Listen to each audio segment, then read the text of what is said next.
What is going on, guys? It is Birds in the Trap, and I'm back with another banger. Today, we're going to be going over the UFC 325 almost full card predictions, okay? This is not full card predictions because I'm not going to lie. I don't know these guys on the prelims, man. All these gray faces, these are Road to UFC guys or Contender Series guys. I remember this dude's tattoo. Now that I look at him, I don't know where he fought though. So guys, I'm not even gonna mess around and act like I know what I'm talking about when it comes to these first four fights. I'll watch them, and that's when I'll learn about them. That's when they'll show me, right? But until then, we're just gonna glance over those prelim picks, and we're gonna go to Khan Ofli versus Yiza.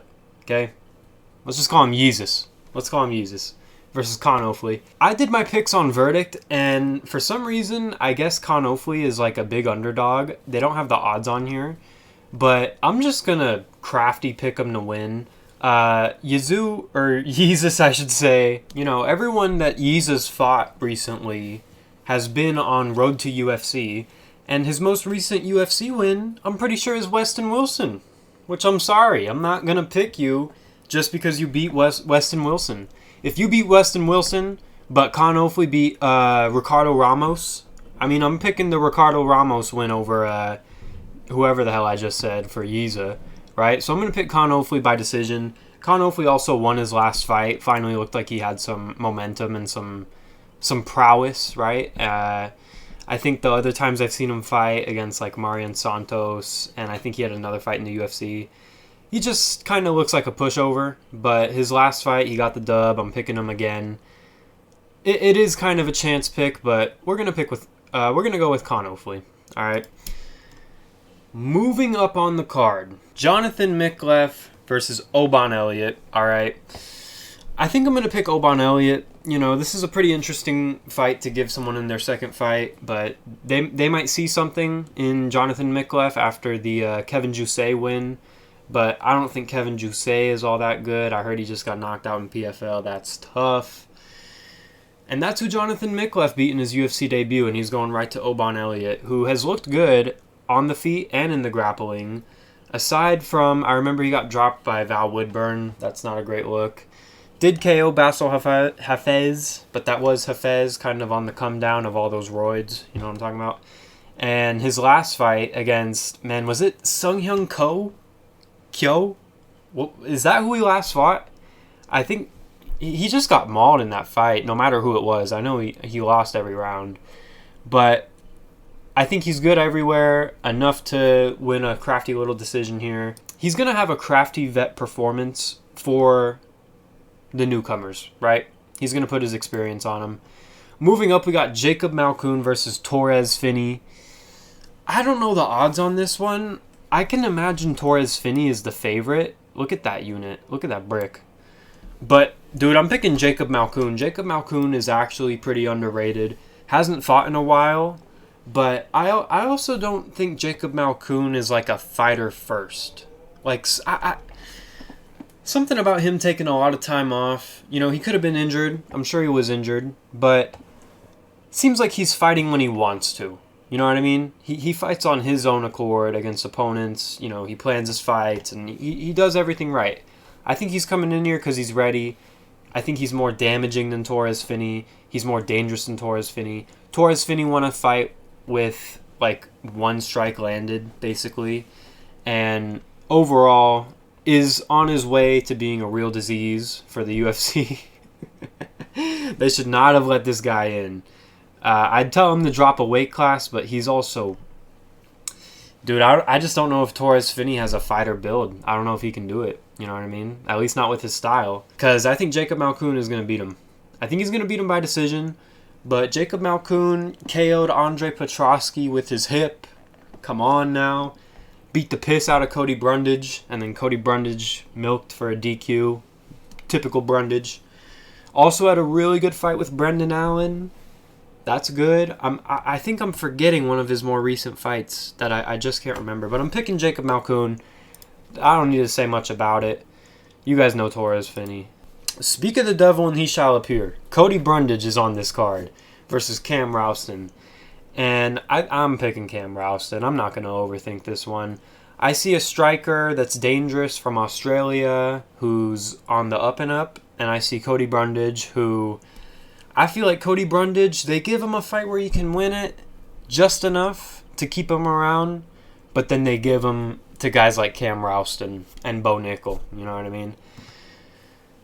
I'm going to pick Cam Rouston to win this fight against Cody Brundage. Cody Brundage, I don't even think is all that bad. Like, he did suplex Bo Nickel, which is funny to say. I don't think that makes him good, but, you know, it's a moment he had. I don't think Brundage is all that bad. He did have a back-and-forth brawl with, dude, who's that guy named? Who's, Manuel Marquez, the Cuban Missile? What's that guy's name? Juan? I don't know, but you guys know who I'm talking about. He knocked him out in the Apex in like a bar fight, basically. But I'm going to pick Cam Rouston to just be crisper, cleaner. Pick at him until he finds a finish. Brundage is also known for looking for a way out. I don't doubt that will be the case here. Now, Junior Tafa versus Billy Alicana. This one shouldn't be close. In favor of Billy Alicana. All right, Billy Alicana in his last fight, he won a striking fight by decision. I think it was against Ebo Aslan, I want to say, or something like that. But he showed that he could win a technical fight at range and distance, and it wasn't the most entertaining fight at all. But I think it was a level of skill that could beat Junior Tafa. All right, Junior Tafa is not good in the UFC, unfortunately. Former heavyweight moving down to light heavyweight, that's already not a good start. And at heavyweight, he already wasn't the most effective. You know, I remember him getting his legs chopped off by the bowling ball, the walnut, Marcos Rogerio de Lima. Yo, that just came out the bag. If you know that name, come on, you got to give me some credit for that. That came out of nowhere. But Billy Alicana also gave Bogdan Guskov some issues in his debut on the ground. So I've seen him put skilled opponents in dangerous positions on the ground, and I've seen him win a striking battle tit for tat on the feet. That is enough for me to pick you against Junior Tafa, and probably to submit Junior Tafa, honestly. I'm going to pick Billy Alicana by submission. I think that is the popular pick here. I wouldn't be surprised if a lot of people are going with that. But that's, yeah, Junior Tafa is tough. It's tough, man. I remember there was a point where people were talking about the Tafa bros as like the new Mark Hunt or Tuivasa types. But not anymore, man. Alright, for some reason we cannot expand this fight. Can we expand other fights? We can expand other fights, just not this one. $7.7 billion, guys. Can't even have a working website. Jamie Mullarkey versus Quillan Salkild. You guys know what this is. I know what this is. This is a Salkild knockout in the first round. If it's not the first, it'll be the second. If it's not the second, it'll be the third. And if it's not the third, he'll win all the rounds. Jamie Mullarkey is actually coming off a win. I remember that shocked me. But he also beat Rolando Bedoya, you know. So there is that. But he is coming off of a win. But he didn't look all that dangerous in that fight. I don't think he has the power advantage here. His chin, he's been cracked so many times. He hasn't fought a lot recently, but Jamie Mullarkey has not shown me anything, especially recently, that makes me believe he'd beat Quillan Salkild.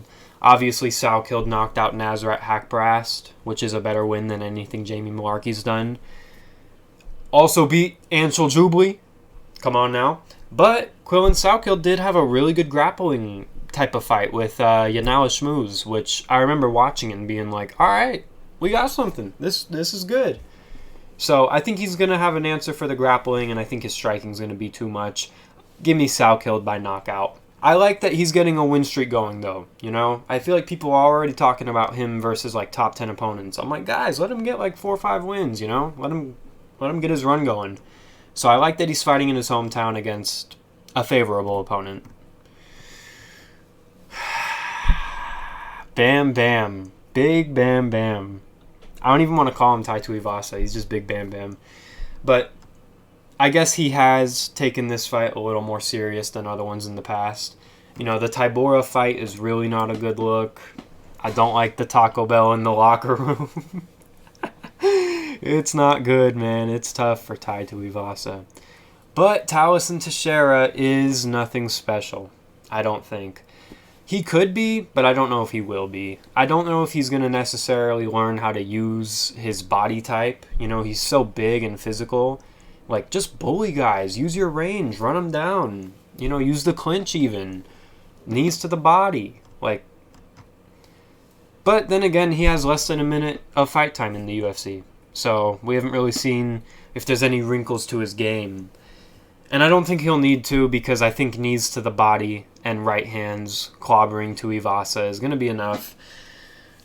Here's the thing, right? Taliesin Teixeira lost to Derek Lewis, which after the Waldo fight with Derek is a really bad look. But sometimes Derek Lewis can just go in there and crack you in 20 seconds. Like, that's really what it is sometimes, just once every few years. And it happened to Teixeira. It is what it is. But I think he is more motivated to bounce back. You know, Tai Tuivasa, probably just doing this for the fans, eh? What's he always say? Eshe. He's always saying something. I don't know. But either way, with Tai Tuivasa, I can't pick him until I see a change. That's really what it is. 5-fight losing streak. Has anyone came back from a 5-fight losing streak in the UFC? I think they all just keep going.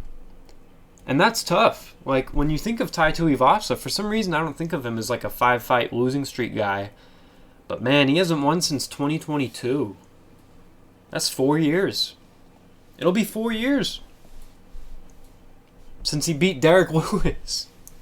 Derek Lewis just keeps coming up. Probably faked it against Tai Tuivasa. But either way, I'm going to pick Taliesin Teixeira to win this fight by TKO. I don't think he'll knock out Tuivasa out cold, but I think he can do enough accumulation of damage and wearing on Tuivasa before Tuivasa finds his one lucky punch, which he's still going to be punching up for. You know, I know he knocked out Stefan Struve, but if Teixeira just doesn't hang out with his chin on a silver platter like he did against Derek Lewis, I think he'll last in this fight. I also think no matter what, Tuivasa will gas out.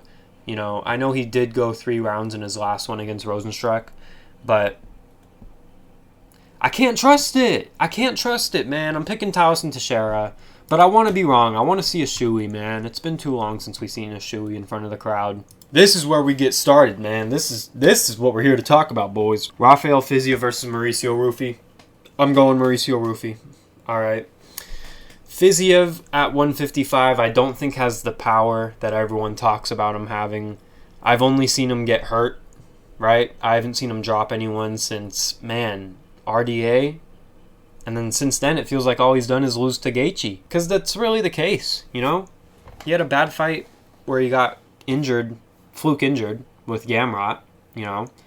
And then his most recent win is a Ignacio Bahamondes win. You know, Ludovic Klein beat Ignacio Bahamondes. So people compare Fiziev with like the top of the division, but his comp doesn't really reflect it.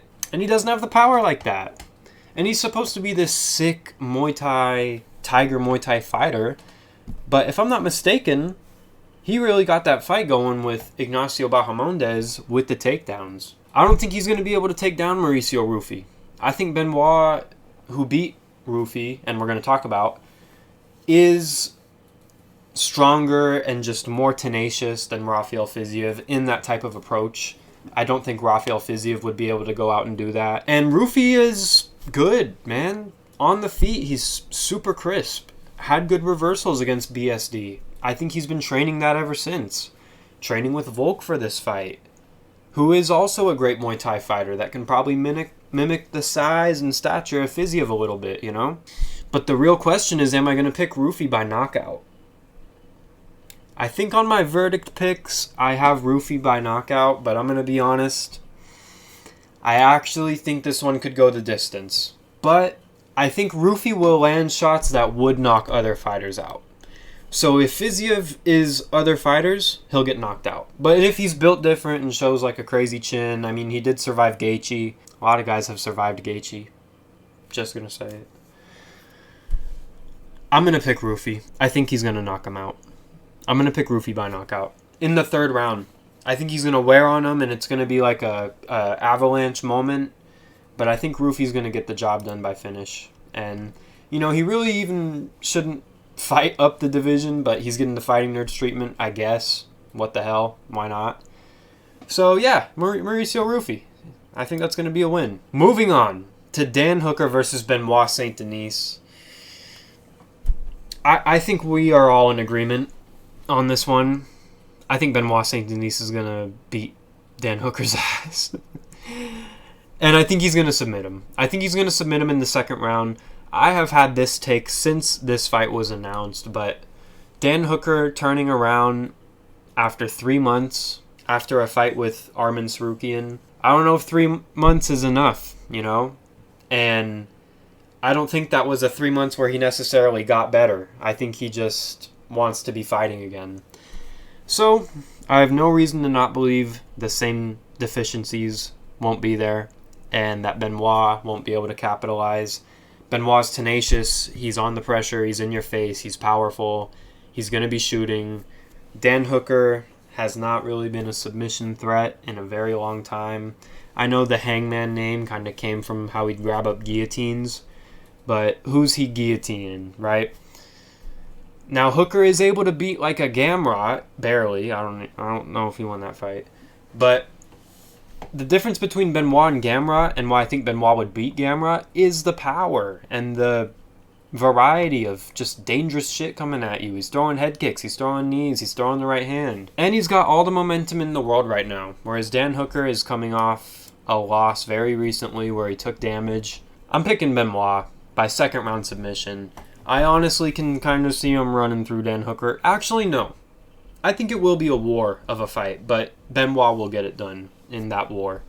I don't think it'll be as clean as the Sarukian fight with Hooker for Benoit, but he will get it done in the same round as Sarukian, and it will be a very good look. And I think soon we're going to be looking at Benoit fighting like a Holloway or an Oliveira or, a BMF title. So I like it for Benoit. He's cool. Moving on to the main event. It's here, we got to talk about it. We might as well. No, we all know this is not the fight that should be taking place. But I'm not going to harp on that. We've talked about it. Let's just talk about it for what it is. I'm going to be picking Alexander Volkanovski to win again by decision because Diego Lopez was losing to Gene Silva. In my opinion, he was on his way to losing.